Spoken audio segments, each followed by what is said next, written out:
The Commission would now like to call to testify Professor Alberto Mora. Alberto. Yes, if you want to eliminate. Well, print these pictures. Yes.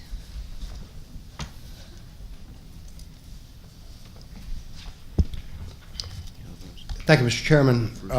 My thanks to Catherine Reed for the invitation today, and also to my fellow witnesses, to the Commission for its important work, and to the citizens of North Carolina who are supporting this important Commission. It's an honor to be here before all of you today. Our nation was founded on the principle that certain individual rights are universal and inviolable.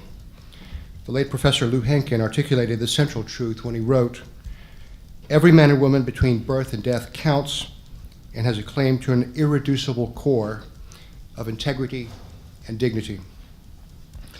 When our government misuses the authority we as citizens vest in it by deliberately violating human rights, as we did after the attacks of 9/11, then we as citizens have a duty to inquire into the facts and, if necessary, to act. Otherwise, we run the risk that we too may become complicit in the violations through our silence, and through that silence may also give license to others to commit the violations again. By holding these hearings, the people of North Carolina demonstrate that they will not be silent, will not stand aside, will not condone, and certainly will not be complicit in situations when our government departs from its central purpose of protecting human dignity. When the Bush administration in the summer of 2002 authorized the use of the so-called enhanced interrogations, that evasive term meant to disguise the application of brutality that is now recognized to be torture. It authorized an assault on human dignity in violation of our values and laws. But it did more. It also adopted a program that was extraordinarily counterproductive and damaging to the United States as a matter of policy in ways that are not sufficiently understood. Today I will focus on torture from the policy perspective and attempt to assess the damage. But first let me put this policy inquiry into context. The issue whether to torture or not can, in one way, be said to be simple and clear-cut. Torture is morally abhorrent, categorically illegal, and should never be practiced or condoned. This is my personal view. But it also can be said with perfect accuracy, in that those of us who oppose torture can no longer simply rest on this moral argument, because in our country, the political reality is that the use of torture no longer hinges only on the issue of morality. The political facts we face today are these: our country tortured, we're evading accountability for the crimes of torture, we are led by an avowed pro-torture president, approximately half of the American people supports the use of torture if it could make us safer, and God forbid, in the event of another massive terrorist attack, the public demand for a return to torture may prove to be politically irresistible. These are the facts. For many Americans, the only issue of interest with respect to torture is not its morality or even the law, but whether torture makes them safer or not. The bad news then, if that is what it is that under these circumstances, any prudent opposition to torture that claims relevancy must include a reasoned, evidence-based policy argument as to why the categorical moral and legal prohibitions against torture still merit our support. The good news is that the evidence derived from the Bush administration's failed experiment with torture provides us with ample evidence with which to make that argument. Within the policy framework, the issue of torture is surprisingly complex. To attempt to understand torture fully, it must be viewed from a number of dimensions, all of which are related. And here are 6 of those key dimensions, many of which we've talked about over the last 2 days. The technical interrogation dimension, to understand whether torture is an effective interrogation technique. The moral dimension, to understand whether torture comports philosophically with the civic values that form the foundation of those individual rights that are recognized and adopted in our constitutional order. The human rights dimension, to determine whether the use of torture is consistent with the architecture of human rights. The medical dimension, to understand the physiological and psychological impact on the victims. The legal dimension, to understand whether the use of torture is consistent with domestic and international legal prohibitions and obligations. And lastly, the policy dimension, to explore the issue whether the use of torture is smart public policy. This category poses the question whether torture is justified from multiple perspectives, including legal policy, foreign policy, and national security policy. Does torture serve the American interest, and how is that defined? An examination of the decisional underpinnings of the Bush administration's decision to use torture reveals that the analytical inputs in each of these 6 areas were deficient, incompetent, bogus, or non-existent. Yesterday, our speakers discussed in full detail the moral and medical issues arising from the Bush administration's torture program and the comparative benefits of non-brutal interrogation techniques as opposed to torture. So I won't address those issues again. Let me turn directly to the issues of law and policy. The legal dimension was critical because the Bush administration evaluated the CIA's request for authorization to use torture almost entirely on the legal perspective. This was the factor upon which the administration's ultimate decision hinged. Even though the National Security Council would come to approve the use of EITs on 3 occasions, there is no evidence that it ever undertook even a cursory examination of the request and only relied on the Department of Justice's legal clearance. There were never any policy documents or policy analysis generated by the National Security Council on the issue of enhanced interrogations. Thus, the Bush administration merely limited itself to asking the question, can we do this? It never asked the equally necessary policy question, should we do this? Legally, the Bush administration was extraordinarily badly served by its legal team. This, however, was not the view of the Bush White House, which both while in office and afterwards has expressed satisfaction with the legal support. This is perfectly understandable in a way. The administration got exactly what it wanted, which was both the legal carte blanche to torture and a sophisticated long-range immunity shield to ensure that no official involved in the torture program would ever be held legally accountable. It didn't really want real legal advice, but the appearance of legal advice, which it may have deemed to have been even preferable from a public relations and immunity perspective. Thus, with the help of its lawyers, the administration accomplished what it wished to accomplish, but getting what you want is not always good for you, and the test of good lawyering is not merely limited to giving the client what he wants. History will record, and perhaps already has, that the Bush administration's senior legal team, to include 3 attorney generals, 2 White House counsel, and the DOJ's 1-storied Office of Legal Counsel, damaged the country by delivering outcome-driven, bogus legal advice on the issue of torture that was tainted by professional incompetence, a failure to cite applicable laws and precedents, and a willful disregard for the most elementary legal ethical obligations binding on the legal profession. The torture memoranda prepared by the Department of Justice, then, exist not as evidence of an administration intent on complying with its constitutional obligation to take care that the laws be obeyed, but as incriminating evidence of the administration's mens rea as it plotted the commission of torture. This legal failure, as we'll see in a moment, came to have significant and negative strategic consequences as the administration's fraudulent legal theories clash with foreign legal regimes, international law, and human rights prohibitions on torture. Let us now turn finally to the policy analysis of the Bush administration's use of torture. As I've noted, the administration in the immediate period after 9/11 treated the use entirely as a legal issue and were failed by their lawyers, who could have blocked the use of torture but did not. The lawyers' failure, though, damaging as it was, would not necessarily have been catastrophic had the administration also conducted the serious policy review as to the costs and benefits of torture. However, it did not do so. Had it done so, it is doubtful that any half-serious analysis of the costs and benefits of torture would not have yielded the conclusion that the cost of torture would have greatly have outstripped whatever benefits it might have yielded. A historical review of the use of torture in various countries around the world would have revealed that the political and military costs of torture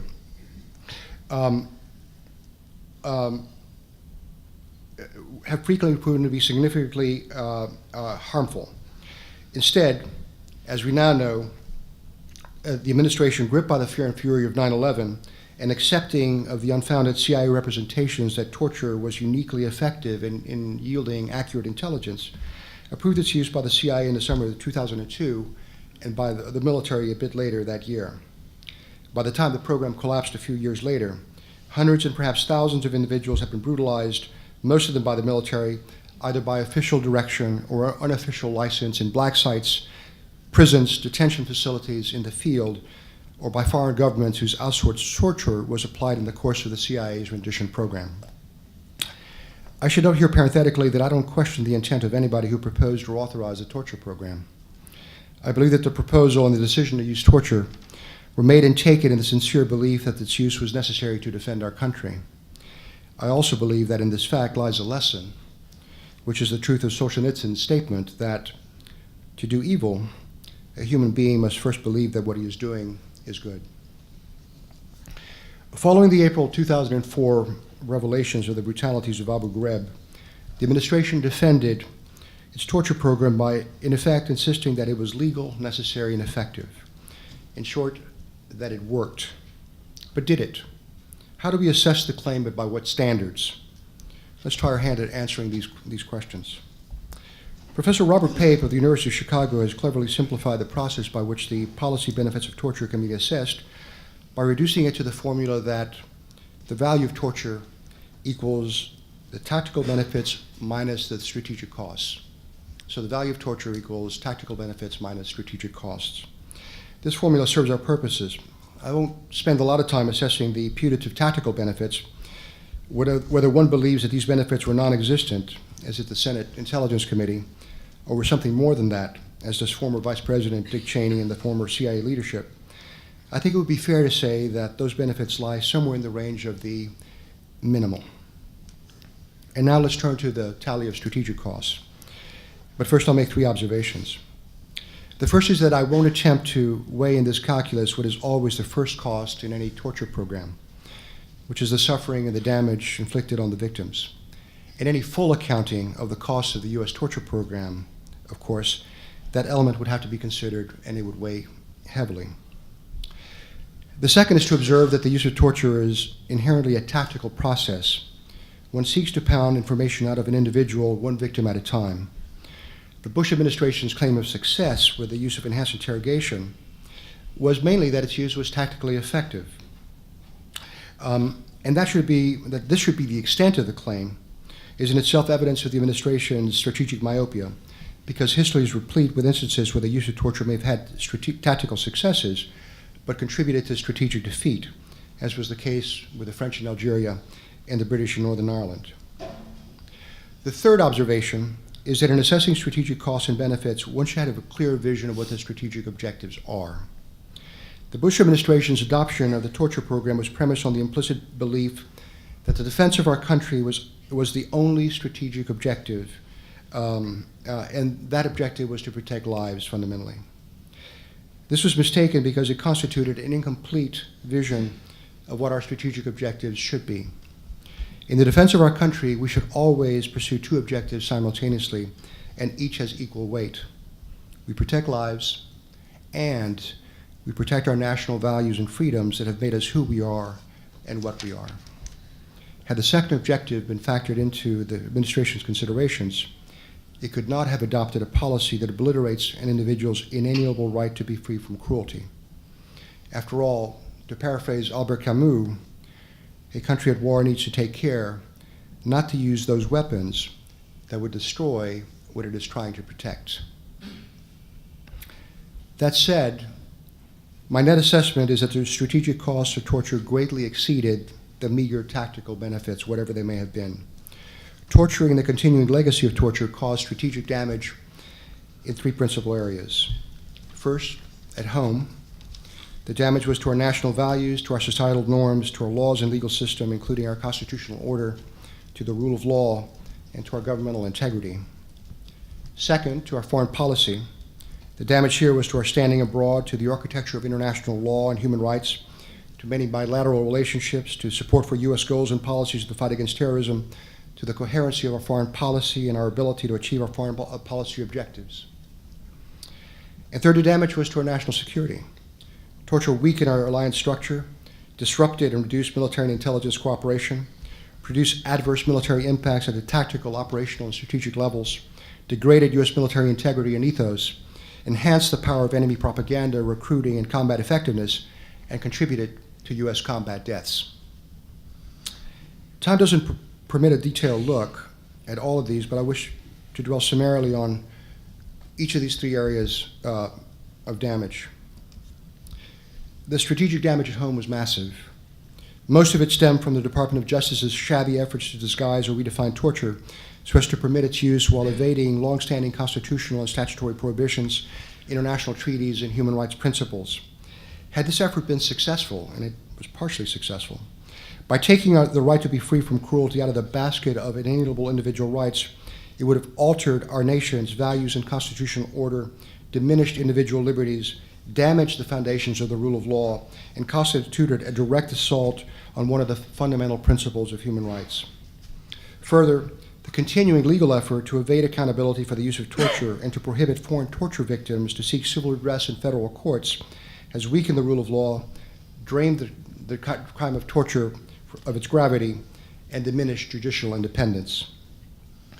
Politically, the administration's successful efforts to normalize the use of torture has eroded the pre-existing societal norms against cruelty and increased our acceptance of cruelty to secure security objectives. In some respects, we have become a crueler nation.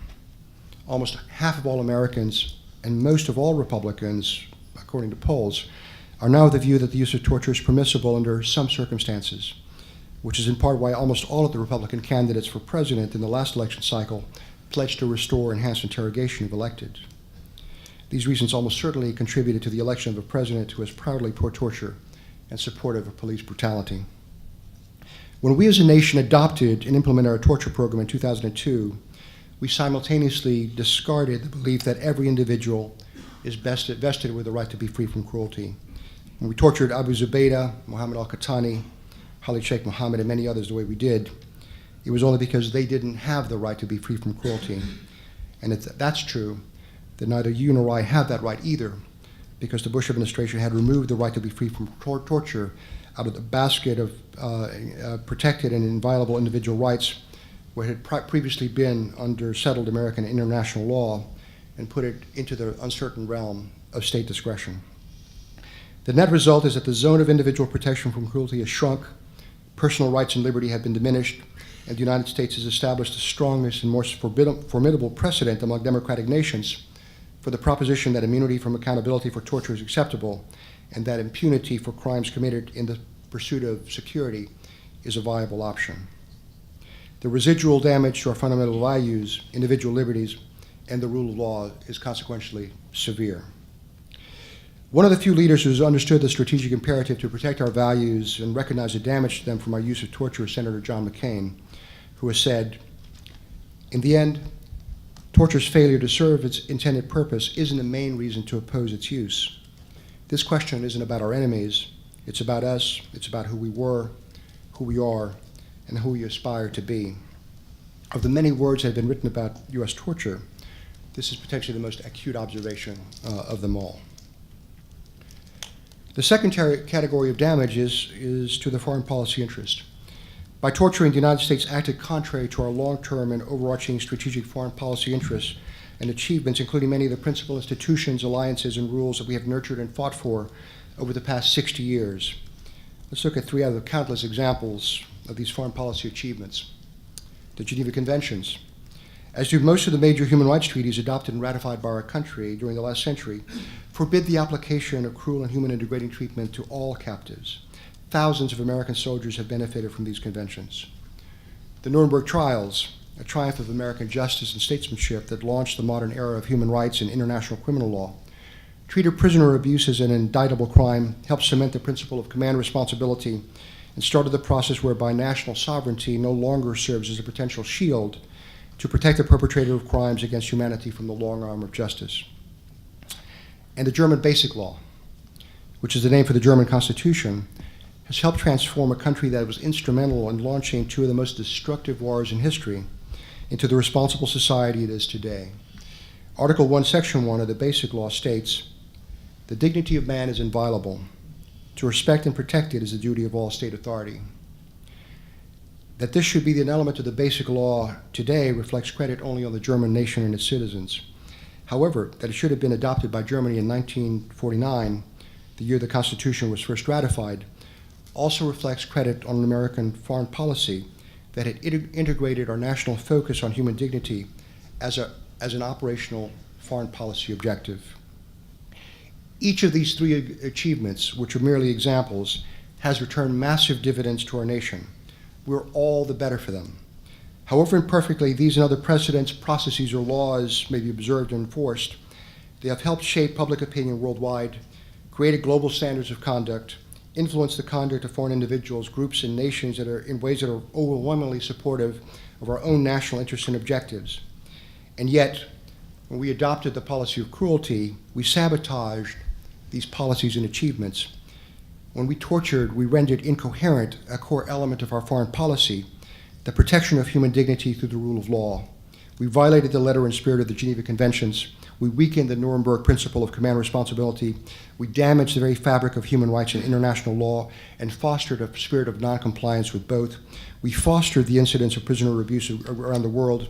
We created a deep and lasting legal fissure between ourselves and our traditional allies.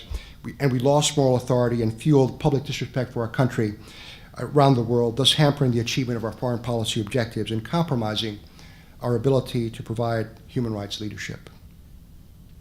No wonder that Philip Zelikow, the University of Virginia history professor who has served as a former NSC staffer, 9/11 Commission Chief of Staff, and State Department counselor under Secretary Rice from 2005 to 2006, has stated that in his opinion, the greatest foreign policy problem that the United States faced in 2005, greater than Iraq, Afghanistan, China, or Russia, was attempting to manage the international backlash to U.S. torture policies and other legal decisions in the fight against terror.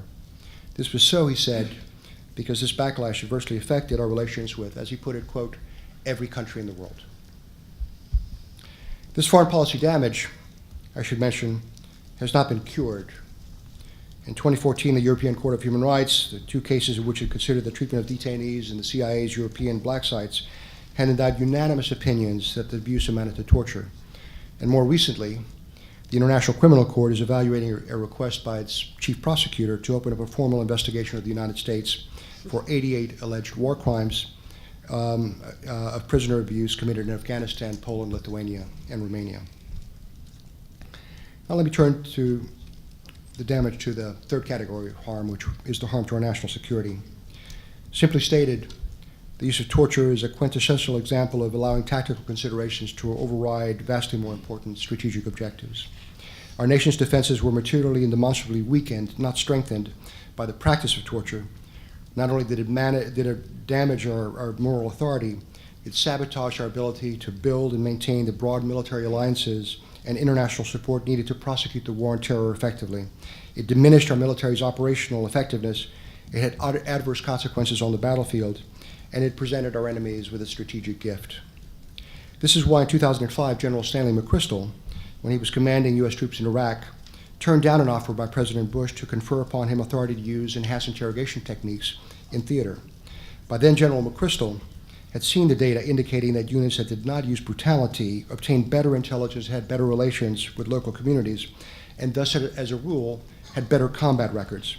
And this is why on November 20, 2008, the Senate Committee on the Armed Services concluded in its massive report entitled Inquiry into the Treatment of Detainees in U.S. Policy and U.S. Custody, which was issued by the Senate without dissent, that brutal interrogation techniques, quote, damaged our ability to collect accurate intelligence that could save lives, strengthened the hand of our enemy, and compromised our moral authority, unquote. When our nation adopted the policy of cruelty, we compromised our ability to accomplish critical national security objectives in the fight against terror in the following ways. Because the cruel treatment of prisoners constituted a criminal act in every European jurisdiction, European cooperation with the United States across the spectrum of activity, including military, intelligence, and law enforcement, diminished once this practice became apparent to these countries. Almost every European politician who sought to ally his country fully with the U.S. effort in the war against terror incurred a political penalty as a result, as the political difficulties of Prime Ministers Tony Blair and Jose Maria Aznar demonstrated. Our abuses at Abu Ghraib, Guantanamo, and elsewhere perversely generated sympathy for the terrorists and eroded the international goodwill and political support that our country had enjoyed after September 11th. we lost the ability to draw the sharpest possible distinction between our adversaries and ourselves and to contrast our two antithetical sets of ideals. By doing so, we compromise our ability to prosecute this aspect of the war of ideas, from the position of full moral authority. Senior U.S. military officers have stated that the first and second identifiable cause of U.S. combat deaths in Iraq were respectively Abu Ghraib and Guantanamo, because of the effectiveness of these symbols in helping attract and field insurgent fighters into combat. Some allied nations, including New Zealand, for example, refused to participate in combat operations with the United States out of fear that in the process, enemy combatants captured by their forces but transferred to U.S. custody and abused by the United States could create war crime liability for New Zealand and these other countries. The United Kingdom severely limited its intelligence cooperation and sharing with the United States in instances when it feared that the intelligence that United Kingdom had given to the United States could prompt the United States or be used by the United States in the torture of detainees, or prompt the United States to capture other prisoners which it would then torture. Some allied nations, including reportedly Australia, refused to train or participate with the United States in joint capture operations, also because of concerns about U.S. detainee policies. And lastly, our policy of treating detainees harshly could have stiffened our adversaries' resolve on the battlefield by inducing them to fight harder rather than surrender, and this too could have led to the loss of American lives.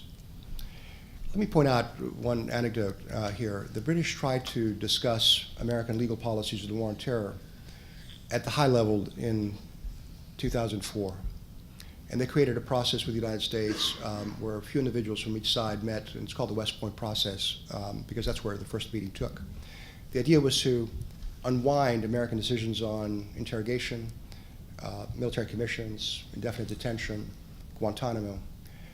And the meeting started going, but it became evident to the Americans that the British could not guarantee that British courts would not access the product of these conversations in litigation in Britain on prisoner treatment or abuse. Because the United States would rather protect its information on torture and detainee handling rather than conduct a strategic level conversation with Britain concerning how to conduct the war on terror more effectively, it stopped participating in this discussion merely to protect the torture program. As an example of how the tail of torture has wagged the strategic dog of fighting the war on terror effectively, conducting an effective foreign policy, and determining how best to structure our national security over the last several years. This kind of damage, as we've heard from various speakers, continues to this day. Looking back at the nation's adoption of the use of torture as a weapon of war, we can now see that the Bush administration made 5 fundamental errors in attempting to fight terrorism without conforming to our laws and values. The first error consisted in failing to recognize that torture and other human rights violations were inimical to our national character, identity, and purpose, as John McCain and many others have warned. The second error was in failing to recognize that a U.S. primary strategic objective in the fight against terror was the very protection of our values and freedoms.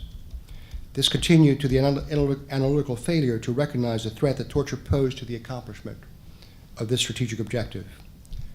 The third error consisted in not recognizing the truth in Camus's observation that the use of certain weapons can destroy what one is trying to protect. This error is closely linked to the second error I mentioned, the distinction being that one can profess to be attempting to defend one's values and still unwittingly adopt methods that will be destructive of the very values that one is trying to protect. The fourth mistake was to fail to recognize that the United States did not have the power to unilaterally abrogate the settled international architecture of human rights or international law regarding of any U.S. claim to necessity, and that any attempt to do so would yield firm opposition from other countries. Thus, it was illusory for the administration to expect that other nations would accept our fictitious legal opinions that torture wasn't torture, or that the use of torture could be justified under allegedly exigent circumstances. It was foolish not to recognize that other nations would look to their own legal systems rather than to the U.S.'s for their own interpretations, and to govern their own legal relationship with the United States on the basis of their own laws. Other nations did not follow American leadership into the swamp of torture because they could not legally, and because they would not. They simply did not want to. And the fifth mistake was in failing to recognize the fundamental truth that our long-term national strategic interest lies in helping create and foster a world that is less cruel, not more cruel, and that shares our vision of the importance of human dignity and of individual rights protected by the rule of law. Needless to say, the use of torture and its normalization would always be counterproductive from this standpoint.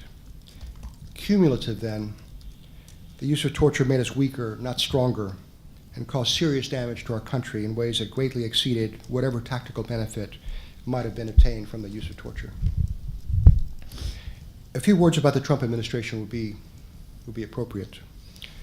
This administration appears to be inclined to repeat some of the very same policy mistakes made by the Bush administration.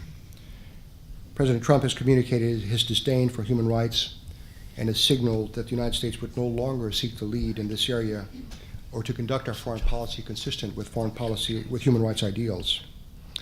He may not be torturing, at least not yet, but has declared his support for torture. He has suggested that international law and the laws of war should not bind U.S. military operations. He has signaled his preference for autocrats, such as Vladimir Putin, and a disdain for committed Democrats, like Angela Merkel. He prioritizes a brute force approach to international problems while discounting diplomacy. And he is pursuing a strategy that he calls America First, but which has aptly been described as America Only or America Alone. As was the case with the Bush administration's torture policies, these policies are not aligned with our strategic interest because they don't embody our values, they don't represent who we are or who we wish to be. They will not make the United States a better country or the world a safer place. We should instead heed the counsel again of Senator McCain, who has stated, and others have quoted this, we have made our way in this often dangerous and cruel world not by just strictly pursuing our geopolitical objectives, but by exemplifying our political values and influencing other nations to embrace them. And as to what these guiding values are, we can do no better than to turn to President John F. Kennedy, whose credo we should adopt as our own. He said, I believe in human dignity as a source of national purpose, in human liberty as a source of national action, and in the human heart as a source of national compassion. Thank you again for helping defend our country and our values. I'll take your questions now.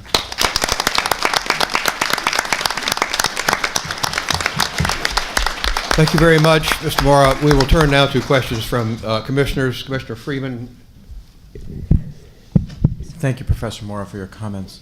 You mentioned tactical achievement and tactical benefit and referenced whatever there may have been. To the very best of your knowledge, was there any?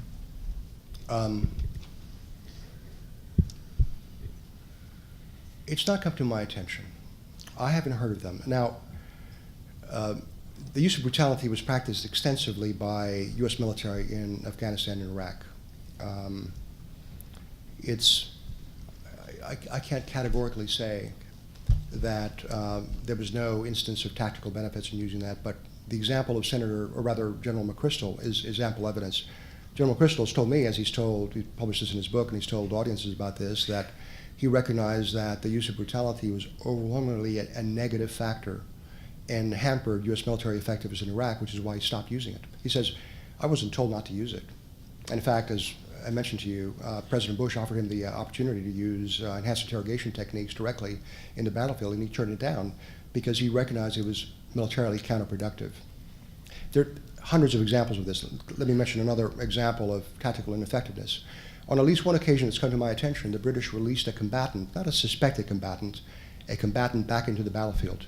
They waited 2 days before telling American forces what they had done and giving them the coordinates of the release point. They did that because they didn't have detention facilities, and they didn't trust the United States not to abuse a prisoner.